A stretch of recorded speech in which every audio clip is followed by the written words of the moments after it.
என்னை தேடும் இறைவனே, உம்மை நாடி வருகிறேன்.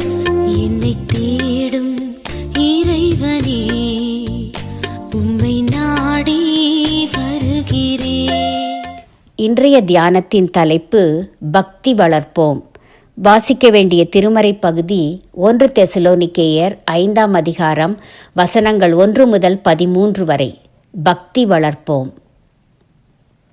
ஒருவரை ஒருவர் தேற்றி ஒருவருக்கொருவர் பக்தி விருத்தி உண்டாகும்படி செய்யுங்கள்.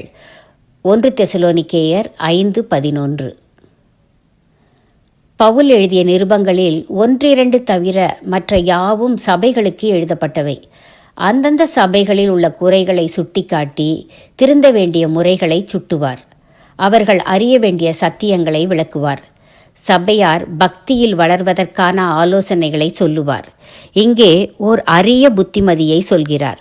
பக்தியில் வளரச் செய்ய வேண்டியது போதகரின் பொறுப்பு என்று நினைத்து கொண்டு நாம் பிறருடைய ஆன்மீக வாழ்வில் குறுக்கிடுவது கிடையாது. ஆனால் கிறிஸ்துவுக்குள்ளான நம் சகோதர சகோதரிகளை துன்ப காலங்களில் தேற்றுவதும் அவர்களை பக்தியில் விருத்தியடையச் செய்வதும் நம்மாலும் கூடும்.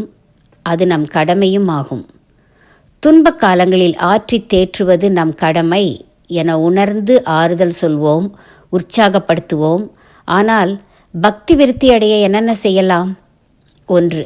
ஆராதனைக்கு ஒழுங்காக வராதவர்களை சந்தித்து அவர்களை வரும்போடி அன்போடு அழைக்கலாம். 2. அவ்வப்போது நாம் வேதத்தில் வாசித்து மகிழ்ந்த சத்தியங்களை சொல்லக்கூடியவர்களிடம் சொல்லி மகிழலாம். தொலைபேசியில் கூட நம் உரையாடல்களில் வேத சத்தியங்கள் உறைந்து கிடக்க வேண்டும். 3. தரமான ஆன்மீக நூல்களை வாங்கி ஒருவருக்கொருவர் பரிசளிக்கலாம். 4. அருகிலுள்ள 5-6 பேர் வாரம் ஒரு முறை கூடி சபை, ஊழியம், அவரவர் தேவை யாவற்றுக்காகவும் ஜெபிக்கலாம். அந்த சமயத்தில் திருமறையை படித்து தியானிக்கலாம். ஐயங்களை நிவிர்த்தி செய்து கொள்ளலாம். 5. அவரவர் வாழ்வில் தேவன் அளித்து வரும் நன்மைகளை அவ்வப்போது பகிர்ந்து கொள்ளலாம். நண்பர்களுடைய பக்தி விருத்தியானால் நம்முடைய பக்தியும் வளரும். நண்பர்களுடைய பக்தி விருத்தியானால் நம்முடைய பக்தியும் வளரும். தீர்மானம்: எனக்கு ஆன்மீக நண்பர்களை உருவாக்கிக் கொள்வேன்.